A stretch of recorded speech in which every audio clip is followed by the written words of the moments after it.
জয় ক্ষমতাপুর, জয় আই ক্ষমতাপুর, জয় আই ক্ষমতাপুর, জয় আই ক্ষমতাপুর, জয় আই ক্ষমতাপুর, জয় আই ক্ষমতাপুর।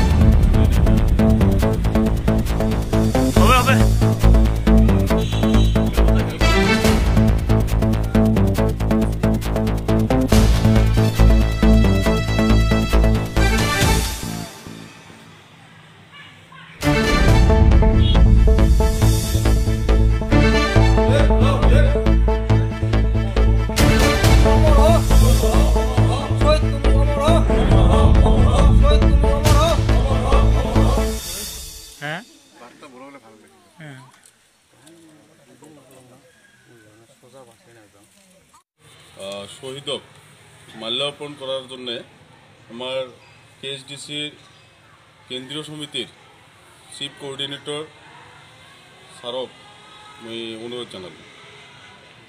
ধন্যবাদ। কেএসডিসি অর্থাৎ ক্ষমতাপুর state demand কাউন্সিলের উদ্যোগত আমরা আসাম, বেঙ্গল, বিহার সমগ্র জায়গাতে জেলা ভিত্তিক, অঞ্চল ভিত্তিক, ব্লক ভিত্তিক আমরা শহীদ দিবস আজি উদযাপন করবার লৈছোঁ।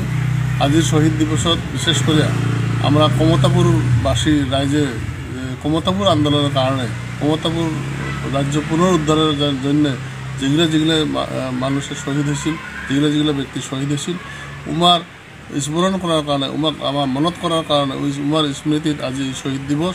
এই শহীদ দিবসত আমরা বিশেষ করে যে দল সংগঠন নির্বিশেষে ক্ষমতাপুর পুনরুদ্ধারের ক্ষেত্ৰত যাই আন্দোলন কৰেছিল, আন্দোলন কৰাৰ ক্ষেত্ৰত শাস্তি পাইছিল, যাই নিরুদ্দেশ হয়ে আছে, সবার স্মৃতিত আজি এই শহীদ দিবসত আমি স্মরণ করিলাম। আর লগতে আমরা ক্ষমতাপুর রাজ্য পুনর যে গঠন করিমেই, এই গঠন করার ক্ষেত্ৰত আমার যে আজি সংকল্প নিছোঁ শহীদগুলো সাক্ষী করিয়া আমরা সংকল্প নিলাম যে আমরা রাজ্য পুনরুদ্ধার করিমে। আর আমার কেএসডিসির মানে সুপ্রিমো নেতৃত্ব, যার আন্ডারত আমরা কেএসডিসি সংগঠন চলি আছে, মানি জীবন সিংহ কোচ চেয়ারম্যান কেএলও, মানি ডিএল কোচ কেএলও কেএনের চেয়ারম্যান, উমার প্রতি আমার আজি শ্রদ্ধা জানাই। আর উমার নেতৃত্বত এই রাজ্যখান ক্ষমতাপুর রাজ্য পুনর গঠন যে হব, পুনর যে উদ্ধার কৰিব পাৰিম, আৰু আমি ক্ষমতাপুৰ ৰাজ্য গঠন কৰিয়েহে সাৰিম, এই সংকল্প আমৰা আজি এতিয়া নেওয়া হল।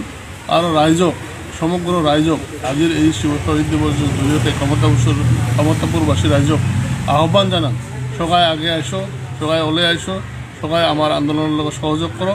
আমরা আপনার ক্ষমতাপুর রাজ্য ঘুরিয়ে আনি দিমেই, পুনর্গঠন করে দিমেই। আর এই রাজ্য আমার নিজের দ্বারা আমি শাসন করি, আমার এই রাজ্য রাজনৈতিক শাসন ভার আমি আমার নিজে হাতত আনিম, এই সংকল্প আমার আজি লওয়া আছে। কেএসডিসি জড়িয়ে আমার মানি জীবন সিংহ, মানি ডিএল কোচের লগত 7 বার করে ভারত সরকারে আলোচনা করেছে। ভারত সরকারের মানে গোয়েন্দা বিভাগে বা ভারত সরকারের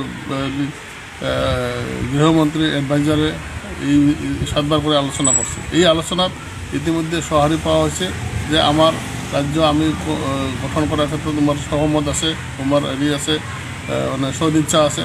কিন্তু আমি আমার এই আলোচনা ডিলে হয়ে আছে কারণে আমি দুঃখিত, ডিলে হয়ে আছে না আমি ক্ষোভিত, ডিলে হয়ে আছে কারণে আমি তীব্র বিরোধিতা করে আছো।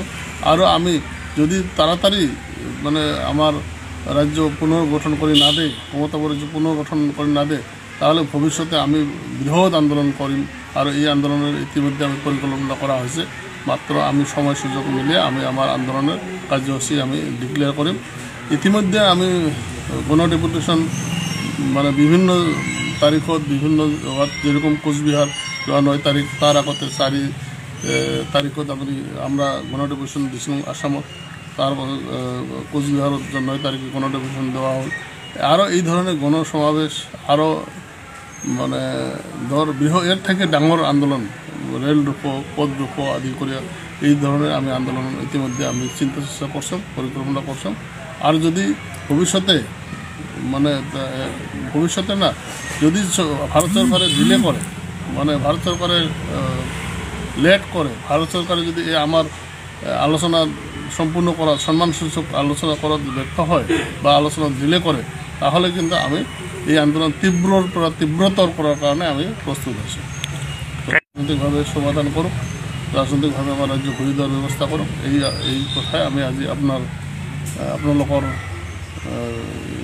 মিডিয়াৰ জৰিয়তে আমি ভাৰত চৰকাৰক সকীয়াই দিম।